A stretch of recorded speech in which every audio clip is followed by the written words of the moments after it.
Bonjour à tous, merci d'être venus à cette conférence. Donc avant de démarrer, je vais me présenter rapidement. Je m'appelle Rania Mami et je suis designer d'expérience utilisateur et d'expérience client. Vous allez découvrir un peu plus tard, de toute façon, toutes les casquettes que j'ai. Donc je suis fondatrice d'un collectif de freelance à Montpellier qui s'appelle Vertisantale et j'ai un parcours où j'ai travaillé pas mal pour des grands groupes avant et des structures publiques aussi. Donc mon métier, c'est designer. Dans la salle, est-ce que vous pouvez me dire, quand je vous dis designer, vous pensez à quoi? Ça vous évoque quoi? Conception? Parcours client? Ergonomie? Visuel? Créativité et expérience utilisateur. Ok, on voit qu'il y a pas mal, en tout cas, l'idée du digital, du designer.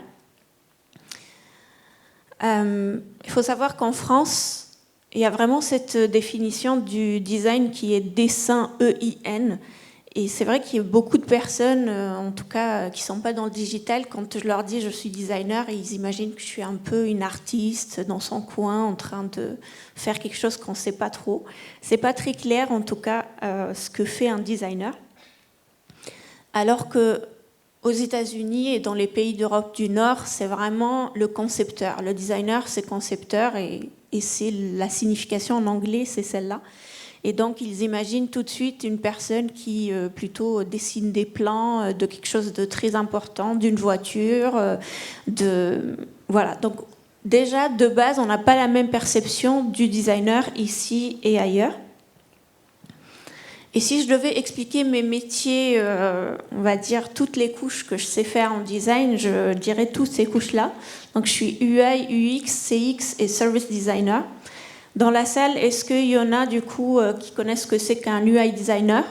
On lève la main. Ok, pas mal.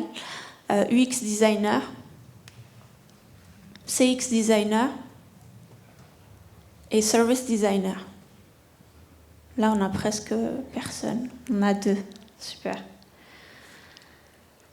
Donc, je vais vous expliquer ça par un exemple assez simple que j'aime bien donner. C'est comme si on allait au théâtre. Et au théâtre, on a ce qui s'appelle du coup le front stage et le backstage. Et les deux sont importants pour notre client final. Donc l'UI designer, son rôle, c'est un peu ce qu'on appelle le look and feel. Donc c'est les couleurs, les ambiances. Là, si c'était dans le théâtre, ça serait du coup comment l'artiste est habillé, les jeux de lumière, les couleurs, tout ça. La partie artistique, justement, qui nous représente d'habitude beaucoup plus.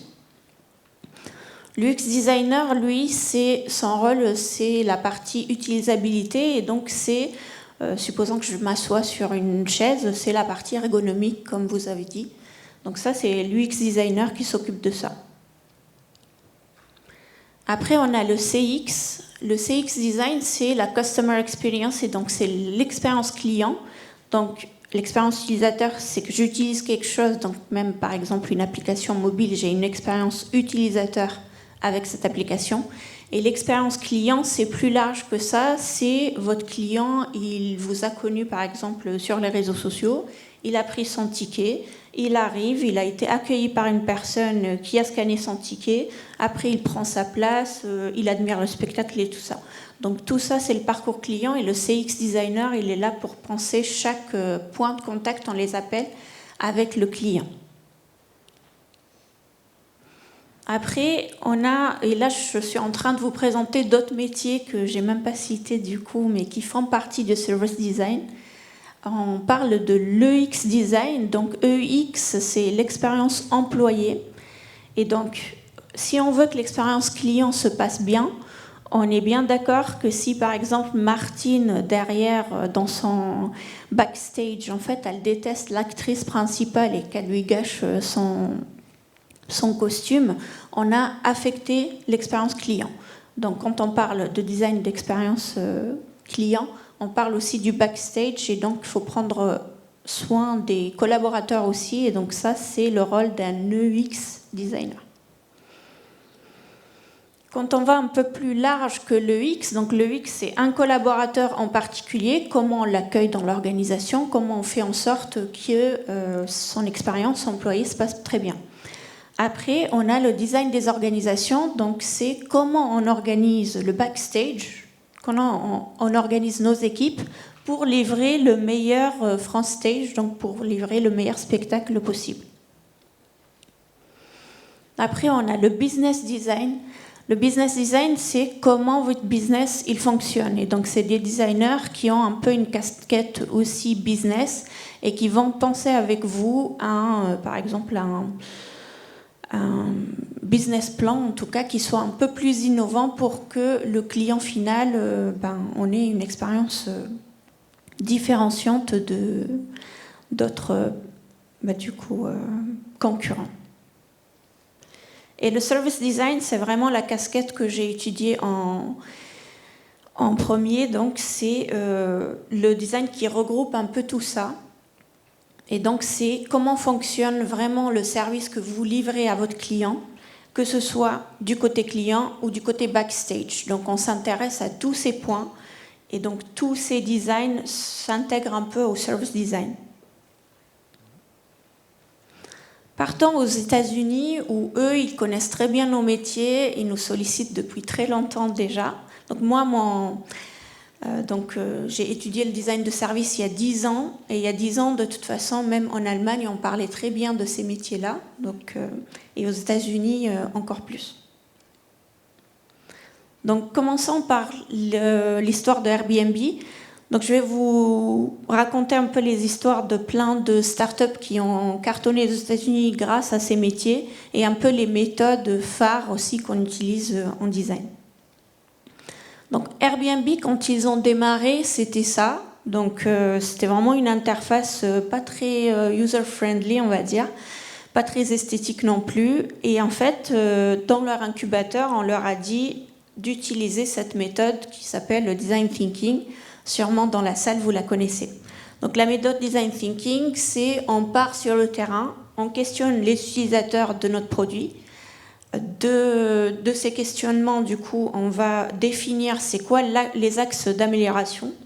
Après, on va générer des idées pour résoudre ce problème. Après, on va prototyper et on va tester. Donc, l'incubateur d'Airbnb à l'époque, il leur a dit il faut absolument que vous alliez voir vos utilisateurs parce que vous avez pas mal d'utilisateurs sur votre plateforme, mais en fait, ils sont inactifs. Il n'y a personne qui prend des logements, en fait. Et donc, ils sont partis sur le terrain. Il y a eu 2 problèmes majeurs que les utilisateurs leur ont dit.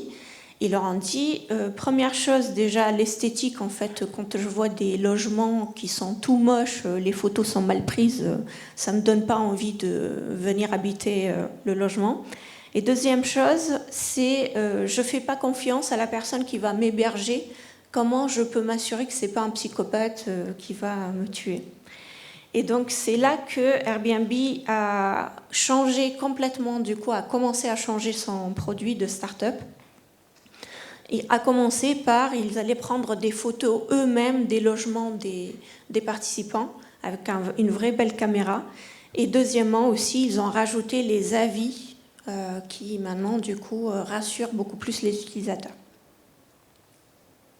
Donc aujourd'hui, Airbnb, on le connaît comme ça, c'est plutôt un modèle, que ce soit en design ou même en développement, ils sont quand même pas mal positionnés.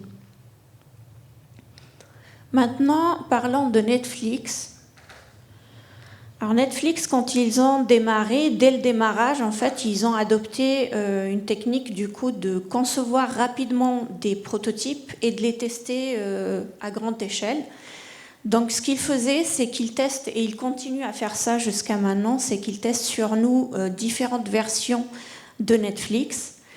Donc, et il y a toujours une version A qui est la version contrôle, on va dire c'est la version 1, qu'ils savent qu'il y a des problèmes, que les utilisateurs ils ont relevé des problèmes, ils se disent ok, on va proposer la version B, C et D, et en fait nous quand on va se connecter, chacun de nous va avoir une version et va performer du coup sur cette version, et la meilleure version qui gagne, c'est elle qui prendra le dessus et qui sera vraiment publiée pour tout le monde.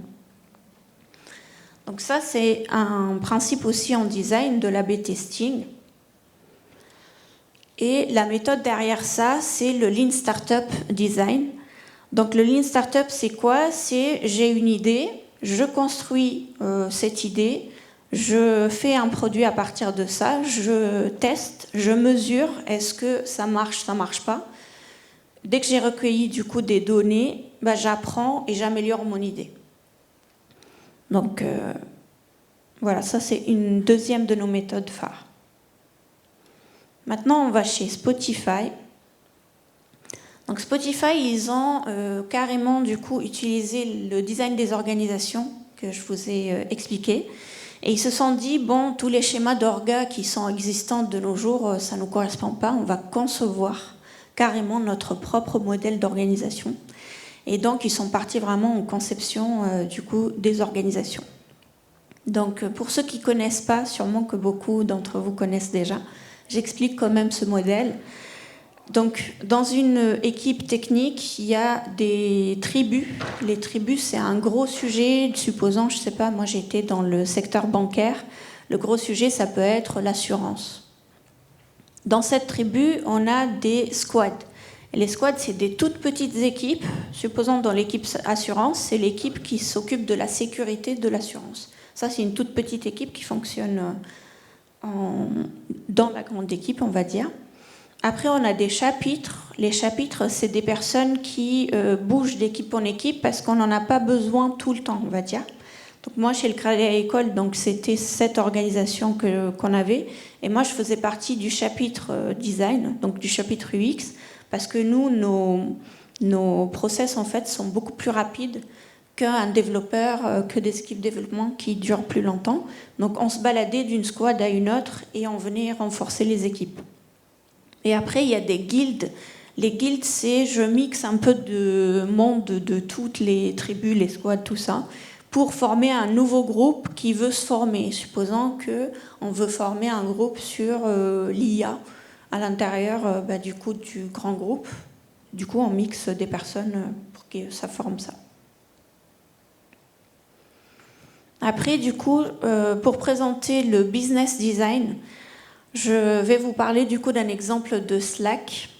Slack, quand ça s'est lancé en petite start-up, ils avaient comme persona des start-up ou des PME, TPE, PME qui ne dépassent pas les 100 collaborateurs.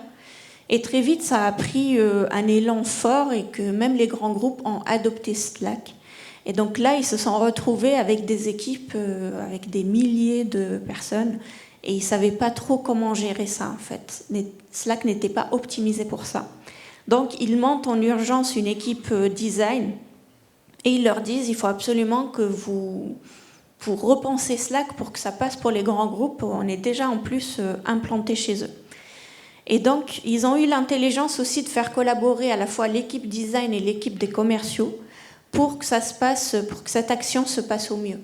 Donc, quand les designers, ils ont voulu appliquer donc, le design thinking, donc aller sur le terrain, questionner les utilisateurs, là, on a les commerciaux qui leur ont dit vous ne pouvez pas comme ça débarquer chez Google et leur dire notre produit il est mal fait et on va le refaire en fait.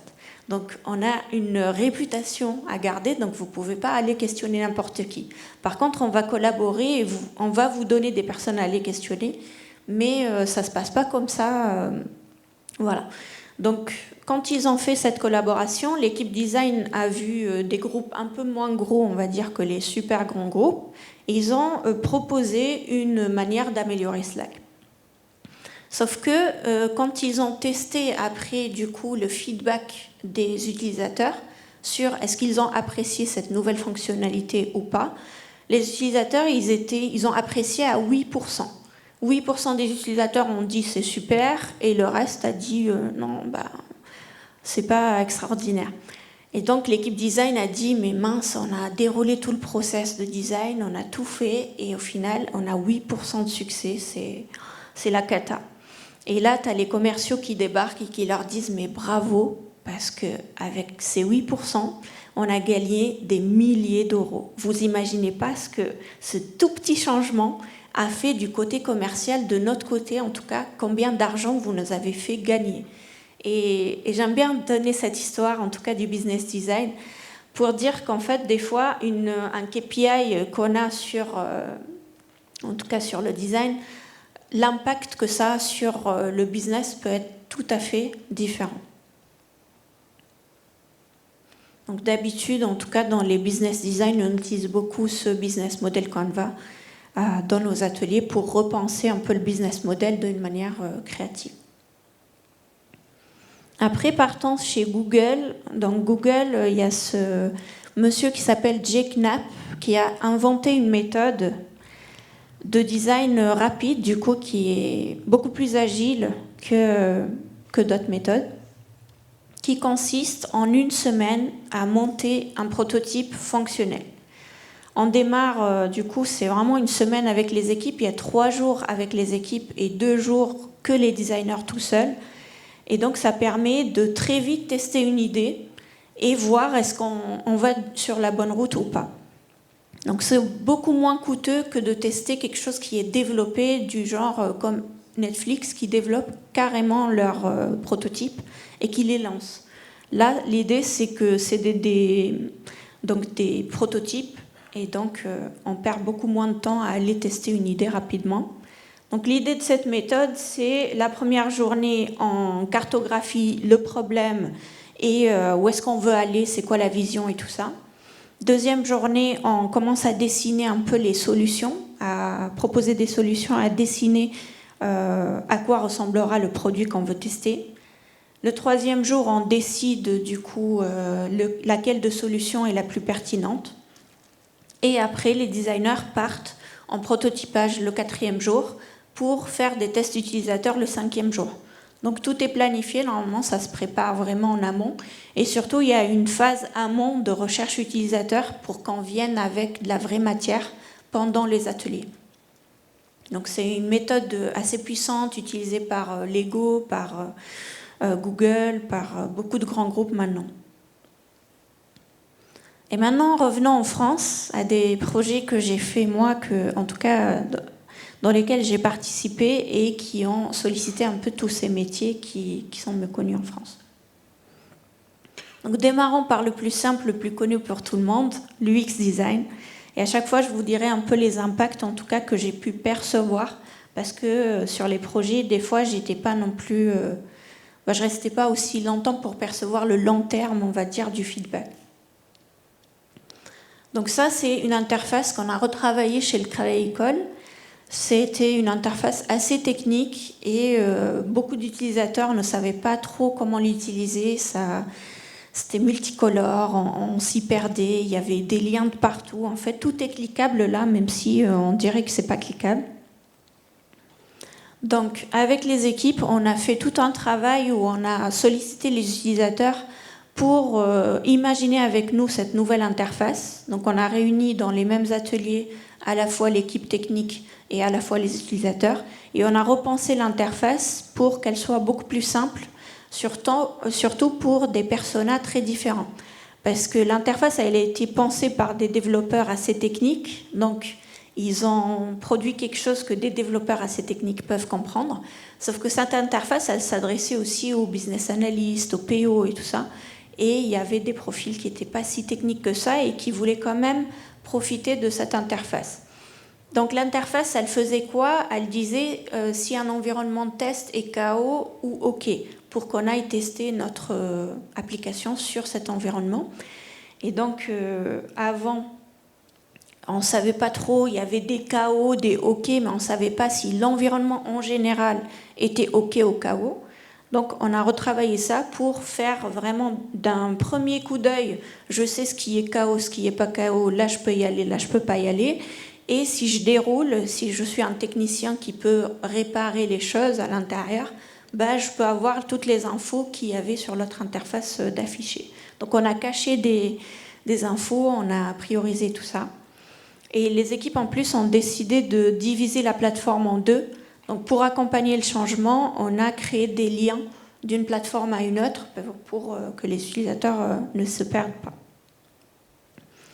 Donc une astuce, à chaque métier que je vous présente, je vous donnerai une astuce. Donc là, l'astuce est quelque chose que je vois beaucoup dans beaucoup de logiciels, c'est que l'accessibilité numérique n'est pas respectée, alors que, par exemple, de toute façon, l'accessibilité des couleurs, c'est hyper facile à travailler. Donc il y a un outil comme ça qui s'appelle Stark, où vous prenez la pipette, vous prenez le fond de votre texte, et vous prenez la deuxième pipette pour le texte, la couleur du texte, et là, ça vous dit est-ce que ça passe le test ou pas. Donc pour que ce soit vraiment bien, c'est bien de faire AAA comme résultat, sinon le AA c'est déjà bien. Et ce qui est bien, c'est qu'ils vous font aussi des propositions d'autres couleurs qui, elles, sont plus accessibles. Donc cet outil, moi je l'utilise au quotidien et je trouve que ça améliore en tout cas l'expérience utilisateur du côté visuel largement. Après, je vais vous parler du service design. Donc le service design, je vous ai dit, ça regroupe un peu tous les autres designs. Et en fait, c'est un peu le stratège qui pense le service en global.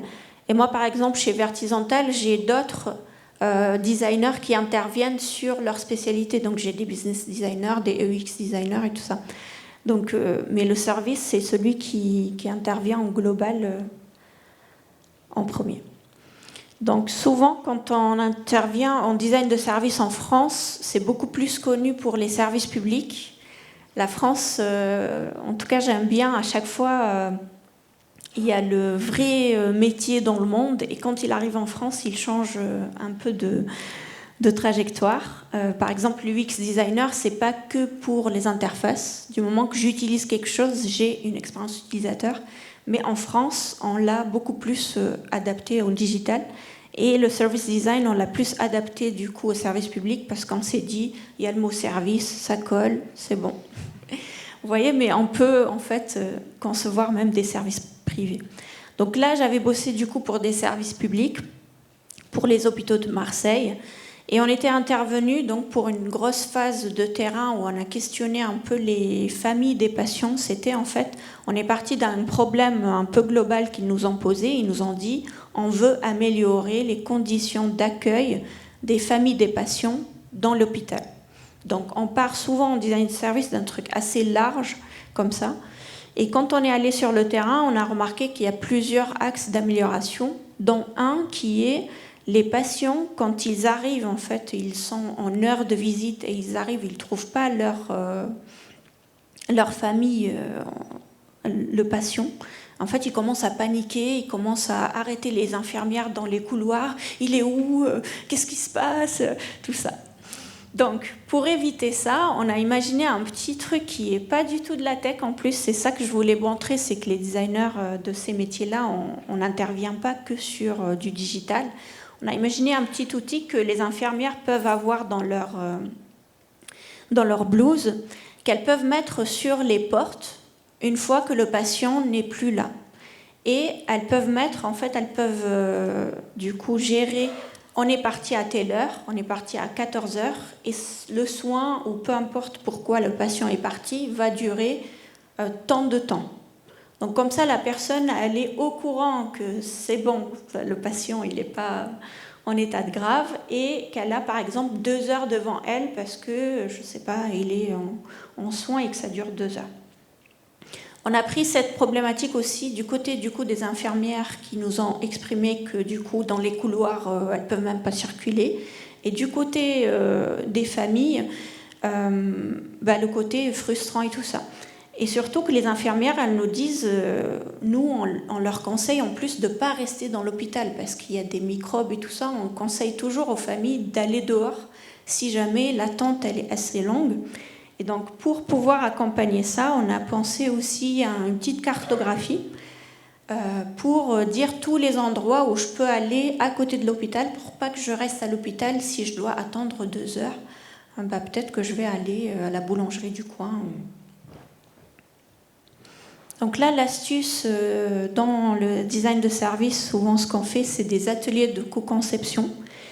Et c'est vrai qu'en UX UI, j'ai pas vu beaucoup la pratique où on demande aux patients d'être, aux utilisateurs d'assister aux ateliers. D'habitude, c'est le designer et les équipes projet. Mais en design de service, c'est vraiment notre méthode, c'est de solliciter toutes les parties prenantes dans les utilisateurs. Donc ici, pour les hôpitaux, on avait sollicité à la fois les soignants, les associations des familles, les familles elles-mêmes et des vrais patients. Donc tout le monde, on a pensé ensemble, et c'est pour ça que l'idée que je vous ai montrée, elle a découlé de ça, d'un vrai travail d'équipe où tout le monde a pu réfléchir ensemble. Maintenant, le CX Design. Donc ici, on était intervenu pour une société qui montait un logiciel pour les infirmières libérales. Et donc notre mission, en tout cas ma mission à moi quand j'étais intervenue, c'était juste de faire des tests utilisateurs et de dire il y a ça qui va bien, il y a ça qui va pas bien, côté ergonomique et UX. Donc on fait les tests, sauf que du coup je parle aux infirmières et tout ça. Et les infirmières, elles me disent, en vrai, votre interface, c'est bien beau ce que vous me dites, mais dès que je suis avec le patient, moi, je ne l'utilise pas. En fait, ce que je fais, c'est que j'imprime de chez moi des petites feuilles, je remplis pour le patient devant lui, en plus, je laisse la feuille, comme ça, ma collègue, elle l'a quand c'est à son tour d'intervenir. Et moi, ce que je favorise, c'est la relation client, la relation patient. Et donc, je veux passer mon temps de qualité avec mon patient, donc je ne le passe pas sur ma tablette à remplir des infos. Je prends une photo de ma feuille et quand je rentre chez moi, je re-remplis tout. Donc, là, j'ai pris ma casquette CX et j'ai osé demander au client, je lui ai dit, ce que je vous propose, c'est de repenser carrément votre service et l'expérience client que vous proposez. Et au lieu de proposer que du digital, qu'une interface digitale, on peut proposer du phygital. Et donc, une partie physique que toutes les infirmières, en plus, elles ont à peu près presque les mêmes besoins de ce truc papier. Donc, on va faire un atelier où on va penser ça ensemble pour créer ce support papier qu'elles auront toutes. Et après, vous avez déjà la technologie OCR qui permet de prendre une photo et toutes les infos remontent à l'interface et remplissent les bonnes informations. Et dans ce cas-là, faisons comme ça. Et comme ça, en plus, c'est hyper différenciant par rapport à vos concurrents. Donc là, l'impact de ça, c'est que le client, il était super content. Il nous a dit, mais oui, phygital. Parce qu'on leur a dit, au lieu de faire un service digital, faites du phygital. Et donc, il était super content de cette proposition. C'est là que je voulais vous montrer un peu la différence. Si j'ai ma casquette UX ou je prends la casquette CX, je dézoome un peu et je dis, et si on changeait carrément l'expérience en fait client et qu'on propose aussi autre chose. Donc là, c'est une astuce qui ne vient pas de ce projet-là, mais que j'apprécie beaucoup dans les méthodes du CX. C'est que quand l'UX designer, il est beaucoup derrière son ordi à analyser des datas, à regarder où est-ce que l'utilisateur a cliqué, à regarder de l'ergonomie et tout ça, le CX, souvent, il est sur le terrain. Il va voir les gens en contexte. Donc là, par exemple, c'était pour une plateforme pour les marchés de la ville. Et donc, pour aller questionner les utilisateurs, au lieu de faire un questionnaire classique ou de dire aux personnes « Excusez-moi, est-ce que vous avez 15 minutes pour répondre à mon questionnaire ?» On a demandé à une artiste de venir commencer un dessin et on a demandé aux gens de venir le compléter avec nous. On appelle ça des prétextes à discussion dans nos métiers. Et donc on a créé ce prétexte et en fait, les personnes qui avaient le temps, elles sont venues participer à ce petit jeu et derrière, on a pu les questionner. Voilà. Après, je suis intervenue aussi pour la ville de Grenoble où j'ai fait de l'organization design. Donc quand j'étais intervenue, on m'a dit juste aide-nous à penser une grosse plateforme qui va regrouper beaucoup de plateformes. C'est une plateforme pour les activités de volontariat de la ville, tout ce qu'elle propose la ville pour pouvoir s'engager en tant que volontaire ou bénévole. Et donc il y avait énormément de services de la ville qui étaient impliqués.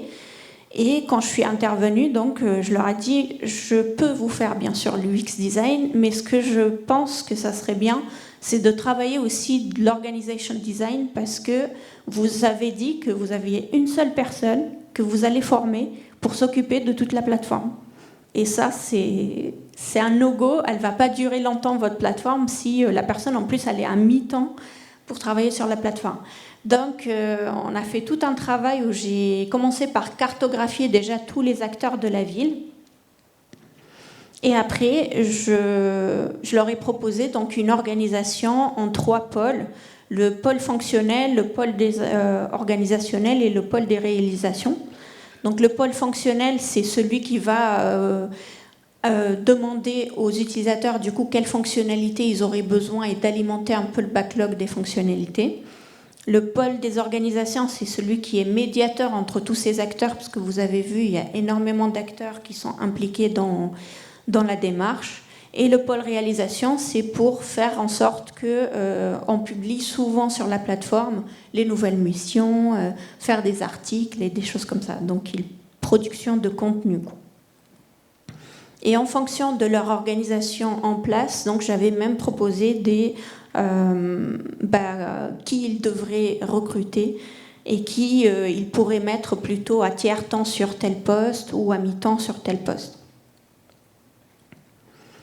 Là, l'astuce que j'aime beaucoup utiliser, en tout cas, c'est dans nos méthodes, que ce soit de service design ou d'organization design, c'est d'aller questionner encore une fois les utilisateurs d'une autre manière, et cette fois en emmenant un outil avec nous. On appelle ça des outils de médiation, et c'est un outil, par exemple, où tout bouge en fait dans l'outil. Et après un entretien utilisateur où j'ai noté ce que j'ai pu, où j'ai compris ce que j'ai compris, je dis ok, votre organisation en fait c'est ça, et je viens avec mon outil et je leur dis voilà comment elle est votre organisation. Et là souvent je viens avec une mauvaise organisation, c'est pas le bon truc, et les utilisateurs ils sont là pour me dire mais non, ça dépend de ça va là et tout ça. Et donc ça permet de gagner un temps fou sur du coup la cartographie du système que j'ai pu faire pour la ville par exemple. Pour le UX design, c'est pas moi qui l'ai fait, mais je vais vous raconter l'expérience, la meilleure expérience collaborateur que j'ai pu vivre dans ma vie. En tout cas, le meilleur parcours qu'on m'a préparé. Et ça, c'était à Deutsche Telekom en Allemagne. C'était mon stage de fin d'études. Déjà, j'arrive, j'étais la 100e stagiaire et on m'a accueillie avec waouh, fiesta, la 100e stagiaire. Après, ils nous ont demandé à chacun de ramener un objet de chez nous, de notre culture, qu'on a exposé dans les bureaux en fait. Et donc moi je suis tunisienne du coup d'origine, et donc j'ai ramené un petit objet, et le fait que chacun de nous a ramené son objet, on se sentait déjà bien accueillis, super, bienvenue à bord. Et tous les lundis entre midi et 2, c'est l'un d'entre nous, en tout cas de l'équipe, qui cuisinait pour tout le monde. Et vu que l'équipe était internationale, c'était vraiment un régal, on a mangé de tout. Et aussi, j'ai adoré un petit outil qu'ils m'ont passé, qui est là. Pour ceux qui veulent regarder tout à l'heure, vous pouvez passer le regarder. Et donc, c'est un petit outil où il y a de A à Z des petites choses écrites. Et la toute première, par exemple, c'est « Ask questions ». Et c'est pour dire n'ayez pas peur de demander des questions, même des questions bêtes et tout ça. Donc moi, quand j'ai eu cet outil, et surtout que quand j'ai débarqué à ce grand groupe qui est le 5e plus riche d'Allemagne, et moi je venais d'arriver, c'était ma première fois dans un si grand groupe et tout ça, je comptais un peu me faire petite en fait. Je me suis dit fais-toi petite, et puis exécute et tout ça. Et depuis qu'on m'a donné cet outil-là, en fait, j'ai osé parler vraiment,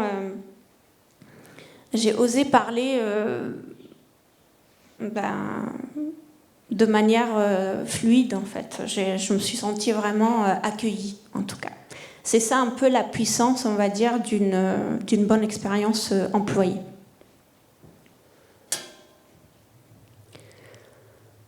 Donc pour résumer tout ça, je vais vous résumer un peu les compétences qu'on doit avoir pour chacun des métiers que je vous ai présentés.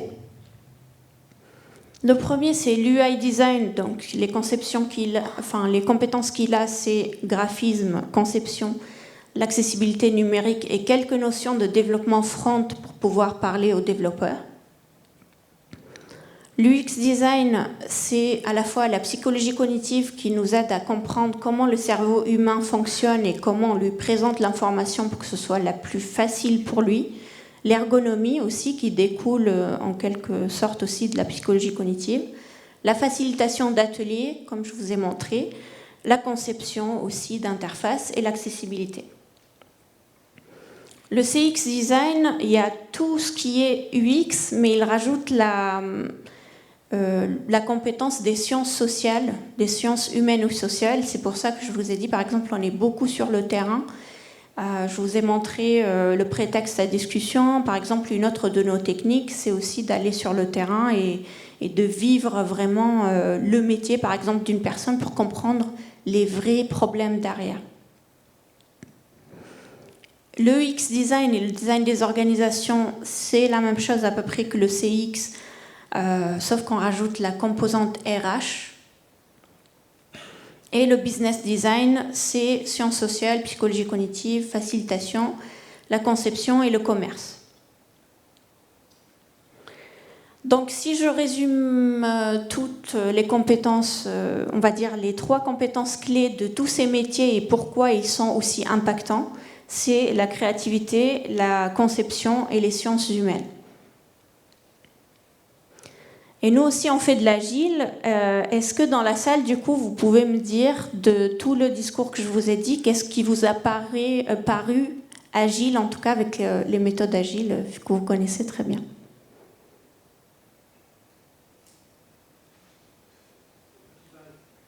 Prototypage, l'écoute, la facilitation, l'adaptation.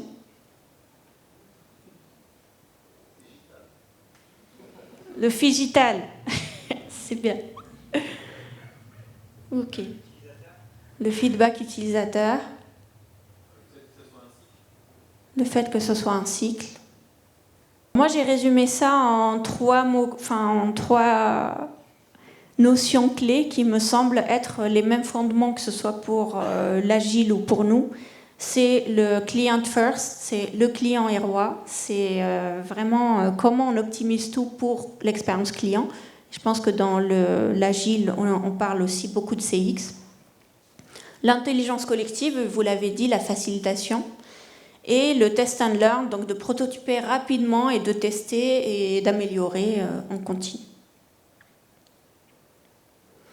Et j'aime bien donner cette citation qui pour moi un peu résume toute notre volonté à nous designers et aussi du côté agile. Quand souffle le vent du changement, certains construisent des murs et d'autres des moulins. Qu'est-ce que ça vous évoque du coup cette citation ? Comment ? C'est ça. En tout cas, moi, je résume toujours mon métier à ça. Et dès que je trouve des challenges, je suis beaucoup plus contente qu'autre chose. Je me dis, mais vas-y, comment on va résoudre ça ? C'est une super opportunité. Alors que c'est vrai que, comme on l'a vu dans les autres, l'autre intervention, le changement pour énormément de personnes, et même notre cerveau est câblé comme ça, dès qu'il y a le changement, c'est-à-dire je dois faire des efforts, et le cerveau, il n'aime pas faire des efforts. Donc voilà, je pense que le résumé de tous ces métiers et de l'agilité, c'est qu'il faut se creuser un peu la tête et transformer les obstacles en opportunités. Donc ça, c'est 3 livres, parce que j'avais fait un peu cette conférence avant à l'Agile, à l'association Agile, et on m'a dit de recommander quelques livres. Les 2 premiers, en tout cas, c'est des livres que j'ai et que j'utilise beaucoup pour l'UX design. J'ai pas des livres sur du service design et tout ça, parce que moi, je l'ai appris à l'école, et donc pour moi, c'est naturel. Mais en tout cas, pour l'ergonomie web et UX, il est vraiment super, ce livre. Et dans le public, l'autre jour, du coup, on m'a présenté Design Your Life. On m'a dit que c'était bien, donc je vous l'ai mis aussi, si jamais il y a des personnes que ça peut intéresser. Donc je vous mets le QR code du LinkedIn de ma boîte, parce que demain, on a aussi une conférence qui va être sur le CX, le UX et aussi d'autres métiers du digital. On va parler IA et comment l'IA est en train d'impacter nos métiers et de nous faire changer de cap. Donc voilà, ceux qui veulent, vous pouvez trouver les informations là-dessus. Bon, on arrive à la fin du coup. Merci à tous. Et